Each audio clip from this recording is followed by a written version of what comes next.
আপনারে একদম একদম রোগাক্রান্ত বানায় দিবে। চোখ মানুষের ক্ষেতের ধান পুরা নষ্ট করে দেয়, চোখ পেঁপে গাছের সব পেঁপে ফেলায় দেয়, চোখ কাঁঠাল গাছের কাঁঠাল সব নষ্ট করে দিতে পারে।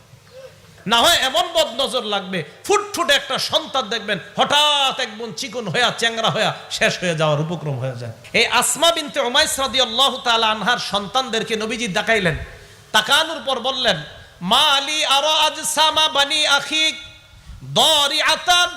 আল্লাহর নবী বললেন, ও আসমা, আমার ভাইয়ের সন্তানগুলার কি অবস্থা? তারা এত শুকায় গেছে কেন?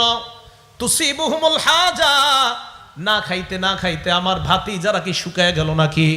হযরত জাফর হলো আমাদের নবীজির চাচাতো ভাই, সেই হিসাবে নবীজি বললেন, আসমা, আমার এই চাচাতো ভাইয়ের ছেলেগুলার এই অবস্থা কা, তারা কি না খাইতে না খাইতে শুকায় গেছে নাকি? এমন অবস্থা কা? দেখেন, মন দিয়ে শোনেন। নবীজি বললেন, এদের শরীর বাড়ে না কেন, এমন চিকনা কেন, শুকায় গেছে কেন? হযরতে আসমা জবাব দিলেন, লা ইয়া রাসূলুল্লাহ, খাদ্যের কোনো অভাব নাই। ওয়ালাকিনিল আইন তুসরিউ ইলাইহিম ইয়া রাসূলুল্লাহ, কিন্তু হুজুর আমার সন্তানগুলোর উপর মানুষের বদনজর লাগে। কি লাগে? হুজুর মানুষ খুব দ্রুত আমার সন্তানগুলোকে বদনজর দেয়। আল্লাহর নবী কয়, ইরকিহিম, তাদেরকে ঝাড়ফুঁক করবা। তাহলে এই হাদিস দ্বারা বোঝা যায়, চোখ আপনারে একদম একদম রোগাক্রান্ত বানায় দিবে, চোখ মানুষের ক্ষেতের ধান পুরা নষ্ট করে দেয়, চোখ পেঁপে গাছের সব পেঁপে ফেলায় দেয়, চোখ কাঁঠাল গাছের কাঁঠাল সব নষ্ট করে দিতে পারে। তো রাসূল আকরাম সাল্লাল্লাহু আলাইহি সাল্লাম বললেন, আসমা, তোমার সন্তানদের কি হয়েছে? কয়, হুজুর এদেরকে চোখ বদ নজর এদের উপর খুব বেশি লেগে যায়। নবী কয়, ঝাড়ফুঁক করো। 4 নাম্বার কথা, ইবনে মাজা কিতাবের নাম, হাদিস নাম্বার 3509, 3509। হ্যাঁ, এটা মন দিয়ে শোনেন। মাদ্রাসার হুজুর যারা আছে তাদেরকে বলবো, এলাকাবাসী যারা আছেন তাদেরকে বলবো, মাদ্রাসার ছাত্র যারা আছেন তাদেরকে বলবো, এলাকাবাসীও শোনেন। আপনারা মাঝে মাঝে সন্তান গোসল করায়া বারান্দায় দাঁড় করায়া দেন, রৌদ্রের মধ্যে দাঁড় করায় দেন, সন্তান ডারে উঠানের মধ্যে ছেড়ে দেন, তার শরীরের দিকে অন্য মানুষ তাকায়। এরা ভালো করে শোনেন, সন্তানের শরীর যারা অন্যের সামনে খোলা রাখেন, অথবা আপনারা বয়স্ক যারা, আমরা বয়স্ক যারা, আমরাও যারা পুকুরের মধ্যে সবার সামনে গোসল করি, খুব সতর্ক হয়ে গোসল করা দরকার, শরীরে গামছা রাখা দরকার। কেন দরকার? হাদিসটা শোনেন, ইবনে মাজা 3509 নাম্বার হাদিস। নবীজি সাল্লাল্লাহু আলাইহি সাল্লামের জামানায় এক আশ্চর্য ঘটনা ঘটছে। কি ঘটছে? আমির ইবনে রবিআ, বলেন তো নামটা কি? আরেকটা নাম মনে রাখবেন, সাহাল ইবনে হুনাইফ। কি নাম? সাহাল ইবনে হুনাইফ। তো এই সাহাল ইবনে হুনাইফ গোসল করতেছে। মাররা আমির ইবনে রবিআ বিসাহাল ইবনে হুনাইফ রাদিয়াল্লাহু তাআলা আনহুমা। আমির ইবনে রবিআ সাহাল ইবনে হুনাইফের পাশ দিয়ে অতিক্রম করলেন। অতিক্রম করার সময় ওয়াহুয়া ইয়াগতাসিলু, সাহাল ইবনে হুনাইফ গোসল করতেছিলেন। সাহাল ইবনে হুনাইফ দেখতে বড় সুন্দর। সাহাল ইবনে হুনাইফকে দেখার পর আমির ইবনে রবিআর বক্তব্যটা ছিল এমন, লাম আরা কাল-ইয়াউম ওয়ালা জিলদা মুখাব্বাআতান। সাহাল ইবনে হুনাইফকে গোসলরত অবস্থায় এত সুন্দর আমি দেখলাম, এমন সুন্দর শরীর কোন পর্দার আড়ালের নারী কেউ দেখি না। কি বলল?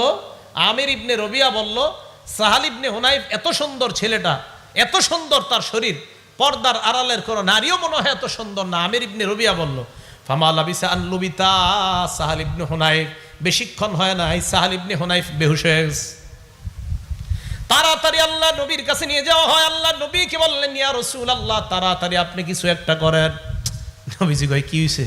মান তাত্তাহিমুনা বি, তোমাদের কাদেরকে সন্দেহ হয়? কাকে সন্দেহ হয়? সাহালের উপর কারো বদনজর লাগছে বলে কি তোমাদের সন্দেহ হয়? কয়, জি হুজুর। কয়, কাকে? কয়, আমির ইবনে রবিআকে আমাদের সন্দেহ হয়। নবীজি কয়, ডাই কেন? আমির ইবনে রবিআকে আল্লাহ নবী ডাকছেন, ডাকার পর আমারহু আইয়া তাওয়াদ্দা, আল্লাহ নবী তাকে ওযু করতে বললেন। ওযু করার পর ইয়াগসিলু ওয়াজহা, চেহারা দৌত করাইলেন, হাত দৌত করাইলেন, পা দৌত করাইলেন, ওয়া দাখিলাতা ইজারিহি, এবং ভিতরের গুপ্ত অঙ্গ এটাও ধৌত করাইলেন, কাপড়ের ভিতরের গুপ্ত অঙ্গটাও ধৌত করাইলেন। সুম্মা আমারহু আইয়া সুব্বা আলাই, এরপর নবীজি বললেন অতিরিক্ত, কেউ কেউ বলেন যেই পানিটা ছিল সেটা, আবার কেউ কেউ বলেন না যেটা দুইছে ওই পানিটাই, আইয়া সুব্বা আলাই, যার উপরে বদনজর লাগছে তার উপর ছিটায় দাও, যার উপর বদনজর লাগছে তার উপর ছিটায় দাও। এখন কথা হলো, এই হাদিস দ্বারা কি বোঝা যায়? নবীজি সাল্লাল্লাহু আলাইহি সাল্লাম বলেন, শোনো তোমরা কি করো না করো মাঝে মাঝে তোমরা দেখেন, আলামা ইয়াকতুলু আহাদুকুম, এই শব্দটা সারা জীবন মনে রাখবেন। তোমরা কিসের কারণে আলামা ইয়াকতুলু আহাদুকুম আখাহু, তোমরা কেন একজন তার ভাইকে হত্যা করো? সাহাবারা কয়, হুজুর হত্যা মানি?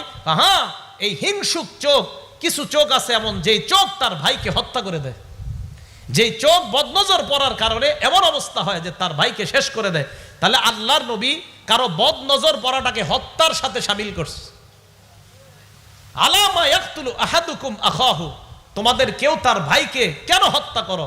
নবীজি বললেন, ইজা রাআ আহাদুকুম, তোমাদের কেউ যখন কাউকে দেখে, মা ইউজিবুহু, যেটা তার কাছে ভালো লাগে, ফালইয়াদউ লাহু বিল বারাকা, ওই সময় যেন সে তার জন্য বরকতের দোয়া করে। কাউকে যখন দেখবো আমরা, সৌন্দর্যতা যদি চোখে আসে, মাশা আল্লাহ, মাশা আল্লাহ, এই দোয়াগুলা করব। এখন এলাকাবাসী যারা আছি, আমাদের জন্য করণীয় কি? দোয়া তো আমি আপনি হয়তো করলাম যারা জানি, কিন্তু যে জানে না সে তো দোয়া করবে না। তার চোখ যদি আপনার ছেলের উপরে লাগে তাহলে কিন্তু বরবাদ হয়ে যাবে। এই জন্য বাচ্চাদেরকে সবার সামনে গোসল করায়েন না, বাচ্চাদেরকে গোসল করায় সবার সামনে রোদ্রে দাঁড় করায় দিয়েন না। গেঞ্জি সহ, শরীরে একটা কাপড় সহ বাচ্চাকে অন্যের সামনে দেন, না হয় এমন বদনজর লাগবে, ফুটফুটে একটা সন্তান দেখবেন হঠাৎ একদম চিকন হইয়া চ্যাংরা হইয়া শেষ হয়ে যাওয়ার উপক্রম হয়ে যায়। এগুলো বদনজরের কারণে হয়। মাদ্রাসার তালেব ইলম যারা আছেন, ছাত্র ভাইয়েরা, যদিও আমরা অনেকের মাঝে গোসল করতে হয়, আলহামদুলিল্লাহ মাদ্রাসার ছাত্রদের মধ্যে তো বদনজর নাই, সারাক্ষণ কোরআন হাদিস পড়ে। এরপরেও মাদ্রাসার ছাত্র ভাইয়েরা সতর্ক থাকা, গামছা অন্তত রাখা শরীরের মধ্যে, সবার সামনে গোসল করলেও গামছা রাখা। ভাই, সবার সামনে গোসল না করা যদিও আমাদের করতে হয় ছাত্রদের, আমরা একটা গামছা অন্তত শরীরে রাখা, অর্থাৎ বেশি সময় যেন আমার শরীরটা অন্য ছাত্র ভাই না দেখে, অথবা উস্তাদ না দেখে, অথবা অন্য কেউ না দেখে, এই বিষয়টার প্রতি খেয়াল রাখা। মনে থাকবে তো সবার কথাগুলো ইনশাআল্লাহ? তাহলে বদ নজর থেকে বাঁচা, এটা খুব জরুরি বিষয়। 5 নাম্বার কথা, আম্মা জান আয়েশা সিদ্দিকা রাদিয়াল্লাহু তাআলা আনহার বর্ণনা, তিনি বলেন, কানা রাসূলুল্লাহ সাল্লাল্লাহু আলাইহি ওয়াসাল্লাম ইয়ামুরুনা আন নাস্তারকিয়া।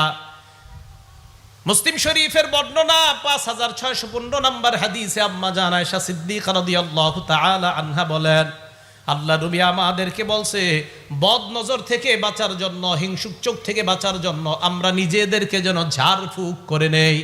সকালবেলা 3 বার কুল হু আল্লাহ, 3 বার কুল আউযু বিরাব্বিল ফালাক, 3 বার কুল আউযু বিরাব্বিন নাস।